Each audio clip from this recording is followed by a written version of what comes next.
Hai teman-teman, kembali lagi di channel Coyongra Stories. Yuk baca cerita yang berjudul This Love episode 21. Jangan lupa like, komen, dan subscribe ya.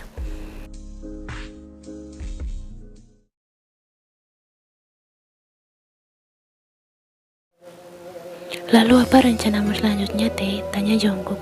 Kerja ikut aku, guman Taehyung bangun dari duduknya dan melangkah meninggalkan ruang kerjanya. Jungkook menghela nafas panjang dan langsung mengikuti pria itu. Taehyung sampai di rumahnya dan langsung melangkah panjang mencari keberadaan Mion. Mion sedang duduk bersantai di pinggir kolam renang rumah mewah itu. Telinganya pun mendengar suara langkah kaki. Wanita itu menoleh dan melihat sosok pria tinggi sedang berdiri tak jauh dari tempatnya sekarang. Opa, guman Mion lalu bangun dari tempat bersantainya. Ia menghampiri Taehyung yang sedang menatapnya datar. Tumben opa pulang lebih awal, tanya Mion melihat beberapa tetes keringat dingin di dahi Taehyung.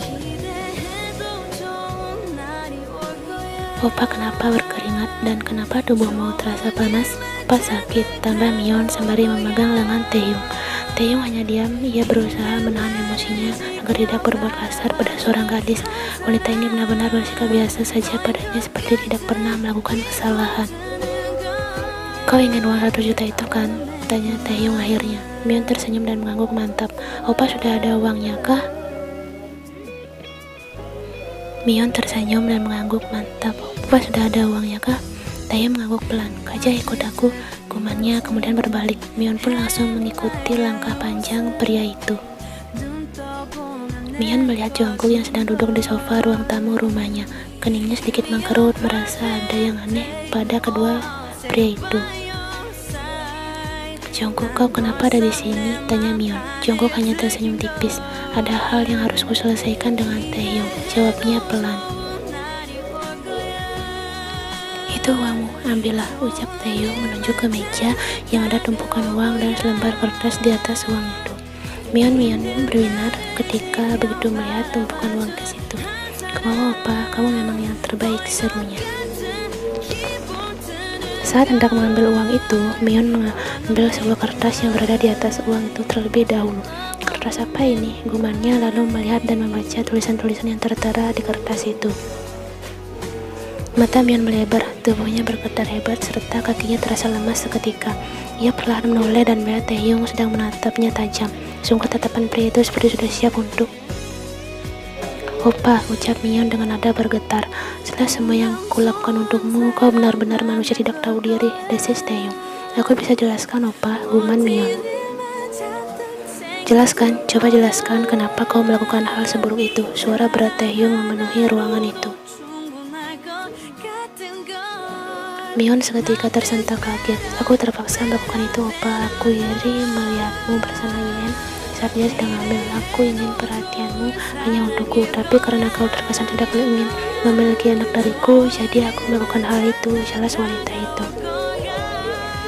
Jungkook yang mendengar penjelasan itu hanya mengusap-ngusap kepalanya, benar-benar tak habis pikir dengan kelakuan Mion. Dengan siapa kau melakukan itu? Tanya Taehyung. Mion diam dan hanya menunduk dalam. Taehyung sudah tidak bisa menahan emosinya lagi. Tangannya terulur dan langsung leher Mion. Jawab. Opa, Mion berusaha melepaskan cengkraman tangan kekar Taehyung dari lehernya. Mion akhirnya terjatuh di sofa, tubuhnya lemas seketika. Melihat keadaan sudah tak terkendali, Jungkook langsung menghampiri Taehyung dan melepaskan cengkraman pria itu dari leher Mion. Sudah Tae, nanti kau bisa ditangkap polisi jika... Seru Jungkook menarik tangan Taehyung yang masih menindih Mion di sofa. Tae, seru Jungkook sekuat tenaga memisahkan kedua orang itu. Akhirnya Taehyung pun melepaskan cengkramannya dan melihat bekas merah di leher Mion. Jawab wanita, seru Taehyung. Mion terbatuk-batuk dan akhirnya menjawab pertanyaan Taehyung. Jimin, ucapnya pelan. Seperti dugaanku, guman Taehyung menghela nafas panjang. Mion langsung berlutut di kaki Taehyung. Maafkan aku, Tae, aku tahu aku salah. Tolong maafkan aku, ucapnya mulai menangis. Taehyung mengacar rambutnya frustasi lalu menoleh ke arah Jungkook. Ikat dia, gumannya pelan. Jungkook mengangguk dan langsung menghampiri Mion. Mion menggeleng dan mulai memberontak. Jangan lakukan itu, Jungkook. Jika kau tidak ingin kami sakiti, maka diamlah Myeon, desis Jungkook. Setelah berkutat mengikat Myeon yang tidak bisa diam, akhirnya Jungkook berhasil melakukan tugasnya. Apa rencana selanjutnya? Tanya Jungkook. Kini ponsel Myeon berada di tangan Taehyung. Jimin, dia juga harus menerima akibatnya. Oh, aku benar-benar tidak menyangka Jimin setega itu padamu. Sahabat macam apa dia? Gumam Jungkook geleng-geleng kepala. Taehyung kemudian mengirim pesan pada Jimin menggunakan ponsel Myeon. Opa, aku sudah mendapatkan uang 100 juta dari Taehyung. Tanpa menunggu waktu lama, pesan itu langsung dibalas oleh Jimin. Taehyung langsung menyeringai, karena kau, batinnya. Oh Jinja, bagus, sekarang kau langsung kirim saja ke rekening perusahaanku. Taehyung memberiku uang cash opa, jadi bisakah kita bertemu saja di suatu tempat? Baiklah, kau mau bertemu di mana? Kirim lokasinya sekarang. Agar tidak ada orang yang tahu bagaimana kalau kita bertemu di sebuah bangunan tua di belakang Lipomal. Oh baiklah, aku ke sana sekarang. Tunggu aku di sana ya sayang. Iya sayang. Cih, dia masih saja bodoh. Gumam Jungkook yang sedari tadi melihat isi chat Taehyung yang berpura-pura menjadi Myeon untuk mengelabui Jimin. Kajah kita ke sana, suruh juga beberapa anak buahku ke lokasi itu. Gumam Taehyung. Siap, ucap Jungkook menuruti perintah Taehyung. Yeon melihat jam di ponselnya, sudah waktunya untuk beristirahat dan makan siang. Wanita itu menghela nafas panjang dan kemudian beranjak ke kamar belakang untuk mengambil bekal makanannya. Di loker, Yeon mengambil tasnya dan tidak menemukan kotak nasinya, dan ia pun langsung teringat jika tadi pagi ia meletakkan kotak bekalnya di meja makan dan sepertinya ia lupa memasukkannya karena terburu-buru ke tempat kerja. Jisoo yang baru datang pun sudah bisa menebak jika Yeon melupakan bekalnya lagi. Lupa bekal lagi, tanyanya dijawab dengan anggukan oleh Yeon. Kita makan bekalku saja, tawar Jisoo tersenyum manis. Tidak, terima kasih, aku akan makan ramen saja. Kebetulan aku ingin makan ramen hari ini. Oke lah. Yeon melihat di tempat ramen, ia mencari ramen favoritnya dan dengan mudah menemukannya. Wanita itu tersenyum tipis dan langsung mengambil ramen itu. Namun sebuah daun kekar tiba-tiba menahan tangannya untuk mengambil ramen. Yeon kaget dan langsung menoleh. Ia melihat sosok pria tinggi yang dikenalnya sedang berdiri di sampingnya. Oh Tuan Choi, ucap Yeon. Hai, sudah kubilang, panggil aku Chanyeol Nona Yeon, ucap pria tinggi itu. Hehe Mian, kebiasaan, ucap Yeon tersenyum tipis. Kau lupa membawa makan siangmu lagi, tebak Chanyeol tepat. Yeon mengangguk pelan. Nih, tadi pagi aku lupa memasukkan kotak bekalku di tas karena terburu-buru. Kebiasaan, gumam Chanyeol geleng-geleng kepala. Yeon menatap pria tinggi dan tampan itu. Setelah beberapa hari tidak kesini, akhirnya kamu datang juga, gumannya pelan. Chanyeol tersenyum. Kau merindukanku kah? Bukan begitu, kan biasanya kamu selalu kesini membeli sesuatu untuk Yeri. Ya, akhir-akhir ini aku sangat sibuk di kantor, jadi aku tidak bisa datang ke sini. Tapi kau tenang saja, sekarang aku akan menemuimu setiap hari. Yeon tersenyum lebar dan memukul pelan lengan Chanyeol. Ya, Yeri biasanya datang membeli ramen, tapi sekarang ia sudah jarang kesini, ucap Yeon. Aku sudah melarangnya agar tidak makan ramen terlalu banyak.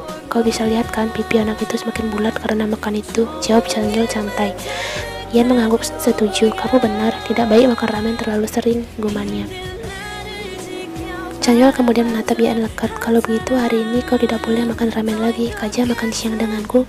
Yeon menggeleng pelan. Tidak bisa, aku harus terus berada di toko. Masukku, kita pesan online saja dan makan di kursi depan. Bagaimana? Tambah Chanyeol. Yeon pun akhirnya mengangguk pelan, menyetujui ajakan Chanyeol. Jimin sudah sampai di tempat yang diberitahu oleh Myeon tadi. Ia pun langsung masuk ke bangunan itu. Jimin sudah di dalam bangunan. Ia kemudian melihat sebuah meja yang berisi gundukan uang dan seseorang sedang duduk di kursi dengan posisi membelakanginya. Jimin yakin itu pasti Myeon yang sedang duduk sambil menunggunya. Ia pun melangkah mendekati meja itu, tempatnya uang itu. Aku datang sayang, terima kasih ya sudah memenuhi keinginanku, ucap Jimin yang kini tepat berada di depan meja itu. Namun kening Jimin seketika mengkerut. Kenapa Myeon tidak menjawab ucapannya? Myeon, ucap Jimin memanggil nama wanita itu. Perlahan kursi pun berbalik dan memperlihatkan sosok pria dengan tatapan menusuk di depannya, membuat Jimin langsung melangkah mundur seketika saking kagetnya melihat sosok pria itu. Taehyung, ucap Jimin dengan semua anggota tubuhnya bergetar. Taehyung mengeluarkan sebuah bis dan mengarahkannya tepat Jimin. Mata Jimin membulat lebar, keringatnya langsung mengalir keluar. Tunggu, dengarkan penjelasanku dulu. Tidak ada yang perlu dijelaskan, sahabat. Guman Taehyung datar dengan penekanan di kata sahabat. Jimin langsung menggeleng ketakutan. Taehyung pun menarik dan Jimin sontak menutup matanya. Jimin perlahan membuka matanya. Ia masih hidup. Pria itu melihat sekitar. Ternyata Taehyung tidak benar-benar. Kau pikir aku akan sekarang? Tidak semudah itu, Jimin. Aku lebih suka membuatmu hidup menderita, guman Taehyung. Maafkan aku, Tae, ucap Jimin masih dengan nada yang gemetar. Tak ada maaf untuk sampah sepertimu dan Mion. Kalian akan terima akibatnya karena telah membohongiku selama bertahun-tahun, ucap Taehyung perlahan mendekati Jimin. Perusahaanmu akan benar-benar bangkrut kali ini, dan kalian akan menjadi gelandangan di jalanan, desis Taehyung lalu menyuruh anak buahnya mengikat Jimin. Lepas Taehyung, apa yang akan kau lakukan? Seru Jimin.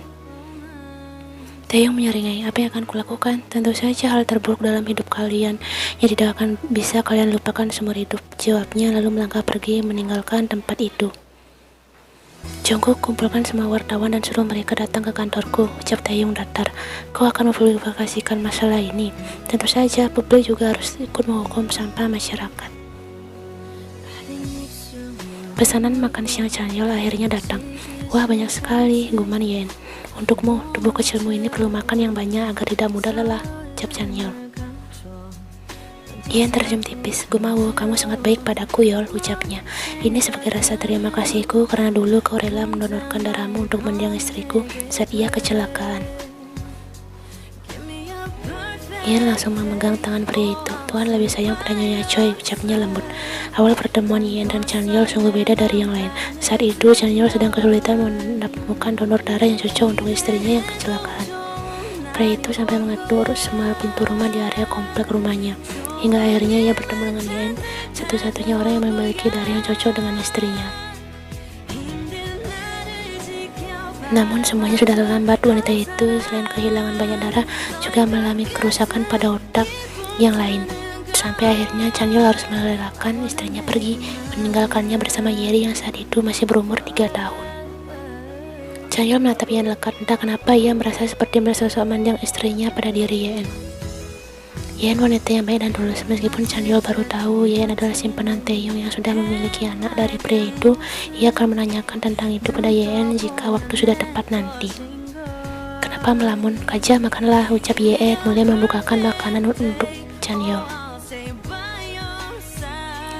Banyak wartawan sudah berkumpul di depan kantor Taehyung. Ada apa ya? Ini pertama kalinya Tuan Taehyung menyuruh wartawan berkumpul di sini. Entah, yang jelas dia pasti mengumumkan hal yang penting. Mungkin ia punya anak lagi kah? Ucap sama wartawan itu, merasa sangat penasaran dengan yang akan diumumkan Taehyung. Beberapa saat kemudian mobil Taehyung pun terlihat memasuki area kantor. Sudah datang, Tuan Taehyung sudah datang, teriak salah satu wartawan yang membuat wartawan lainnya langsung berhamburan menghampiri mobil mewah itu. Jepretan kamera menyilaukan mata Taehyung. Ada apa, Tuan? Apakah Anda mempunyai hal yang sangat penting untuk diumumkan? Tanya salah satu wartawan pria. Taehyung hanya diam lalu mengerahkan jari-jari tangannya. Para wartawan itu pun melihat ke arah mobil Taehyung yang secara bersamaan. Dan detik berikutnya Mion dan Jimin keluar dari mobil mewah itu dengan kondisi tangan yang diikat. Para wartawan itu kaget dan langsung mengambil gambar kedua orang itu. Bisa dijelaskan apa maksud Anda ini, Tuan? Taehyung mengambil nafas dalam-dalam. Hari ini saya umumkan pada semuanya, saya akan berpisah dengan wanita ini. Seperti yang kalian lihat, kedua orang ini telah berselingkuh di belakangku. Mereka memiliki anak dari perbuatan hinanya, dan selama ini aku membesarkan anak yang bukan anak kandungku. Wah, ini akan menjadi berita besar. Cepat ambil gambar mereka sebanyak mungkin, rekam dengan baik. Tidak kusangka istri dan sahabatku sendiri mengkhianatiku selama belasan tahun, tambah Taehyung. Sementara itu, Mion dan Jimin hanya menunduk dalam menyembunyikan wajah mereka dari hal yang sangat memalukan itu. Wah, dia membohongi Tuan Taehyung selama belasan tahun. Mungkin dari awal menikah, tak kusangka dia yang dari keluarga terhormat melakukan itu sehina itu. Dia benar-benar wanita tidak tahu diri, seharusnya dia bersyukur biar jadi istri seorang Kim Taehyung. Setelah berita ini beredar ke publik, kehidupannya akan hancur. ucap beberapa wartawan pada Myeon dan Jimin. Tidak cukup sampai di situ, Taehyung telah melaporkan Jimin ke polisi karena kasus suap, sehingga kini pria itu akan dipenjara dan perusahaannya benar-benar bangkrut. Bawa dia ke kantor polisi, Jungkook sudah mengurus bukti-buktinya, perintah Taehyung kepada anak buahnya. Baik, Tuan. Sepulang sekolah, Ren dan Yeri berjalan bersama sembari berpegangan tangan, membuat siswa-siswi yang lain iri pada Yeri. Apa kamu sudah bertemu dengan ibumu, Ren? Tanya Yeri menatap lelaki yang tinggi menjadi kekasihnya itu. Sudah, jawab Ren singkat. Bolehkah aku bertemu dengan ibumu? Ren langsung menatap gadis cantik itu. Kau akan kaget jika sudah bertemu dengannya, jawabnya tersenyum tipis. Alis Yeri terangkat, weh, tanyanya bingung. Ren tidak menjawab dan hanya tersenyum tipis. Pasti ibumu sangat cantik sepertiku kan, ucap gadis itu percaya diri. Ani, tentu saja ibuku lebih cantik, gumam Ren. Mobil jemputan mereka masing-masing sudah menunggu di depan sekolah. Nanti akan kuajak kau bertemu ibuku, gumam Ren. Yeri tersenyum dan mengangguk. Baiklah, aku pegang ucapanmu, Ren Xavier. Ren tersenyum dan mengelus rambut Yeri. Sana pulang, cerewet. Udah opa, ucap Yeri menghampiri mobilnya. Sebelum masuk ke mobilnya, gadis imut itu menjulurkan lidahnya sebentar kepada Ren, membuat lelaki itu tersenyum lebar. Ren pun juga masuk ke mobilnya dan disambut pertanyaan oleh Pak Sopir. Tuan muda sudah berpacaran dengan Nona Yeri kah? Ren mengangguk pelan. Dia bisa membuatku merasa nyaman jika berada di dekatnya, jawabnya. Wah, sejak kapan Tuan muda jadi seromantis ini? Tanya Pak Sopir. Ren hanya tersenyum tipis menanggapinya. Ia juga bingung pada dirinya sendiri, yang jelas gadis itu bisa membuatnya berubah menjadi. Taehyung berdiri di depan kamarnya sembari melipat tangannya di dada. Opa, aku mohon maafkan aku, beri aku satu kesempatan untuk memperbaiki semuanya. Taehyung diam dan tidak menghiraukan wanita itu. Ia hanya fokus memperhatikan para anak buahnya mengeluarkan semua barang-barang Myeon dari kamarnya. Keluarkan pakaiannya saja, tapi jangan barang-barang mahalnya itu semua juga dari uangku, perintah Taehyung. Baik Tuan, jawab anak buahnya serempak. Opa, aku mohon jangan lakukan ini. Orang tuaku sudah di panti jompo, Jimin sudah kamu penjarakan. Bagaimana aku akan menyambung hidup? Seharusnya jika kau menceraikanku, kau harus memberiku harta gunung ini. Taehyung menghela nafas dan menatap wanita itu tajam. Pembagian harta, masih mending aku tidak memenjarakanmu atas semua penipuan yang kau lakukan selama pernikahan kita. Lagi pula selama menikah kau tidak bekerja untuk membantuku sama sekali. Kau hanya bisa meminta uang dan memberikan uang itu pada Jimin. Kalian memang sama-sama sampah, dan mulai sekarang kau jangan memanggilku opa dan jangan pernah datang lagi ke rumah ini.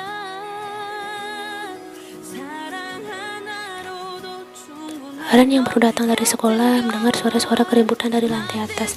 Ayah sedang bertengkarkah? Kenapa segaduh itu? Batinnya. Ken pun datang dan juga mendengar suara-suara gaduh dari lantai 2 rumah itu. Apa yang terjadi di sana? Gumannya langsung melangkah menaiki tangga. Ren yang juga penasaran langsung mengikuti langkah Ken di depannya.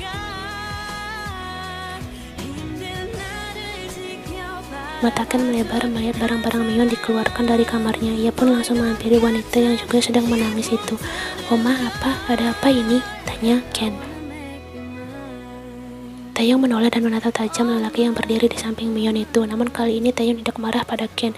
Ia mengerti anak itu hanyalah korban dari perbuatan hina Myeon dan Jimin.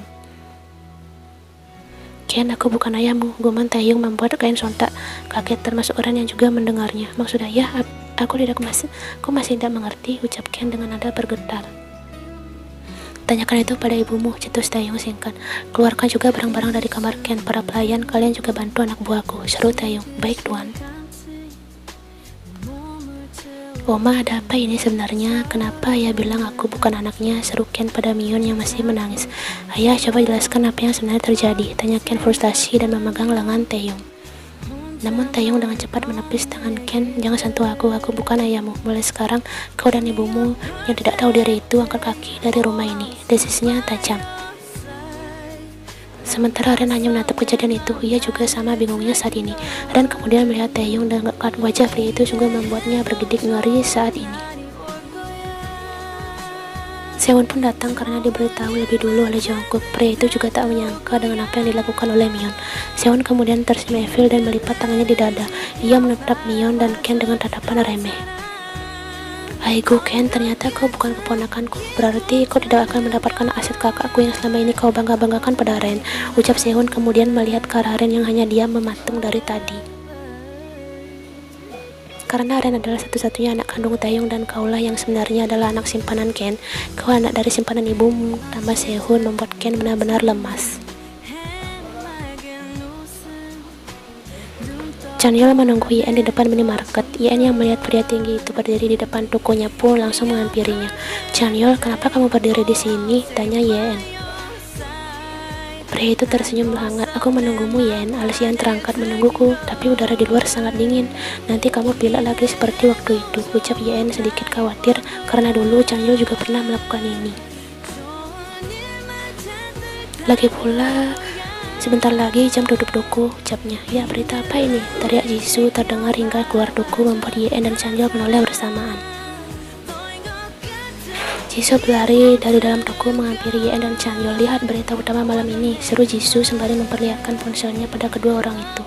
Alis Yen terangkat begitu membaca berita itu. Benar-benar kaget dan tidak menyangka semua itu akan terjadi di antara Taeyong dan Mion. Sementara itu, kening Chanyeol sedikit mengkerut. Bercerai karena istrinya selingkuh dan mempunyai anak dari selingkuhannya. Berarti selama ini Taeyong membesarkan anak orang lain, gumannya.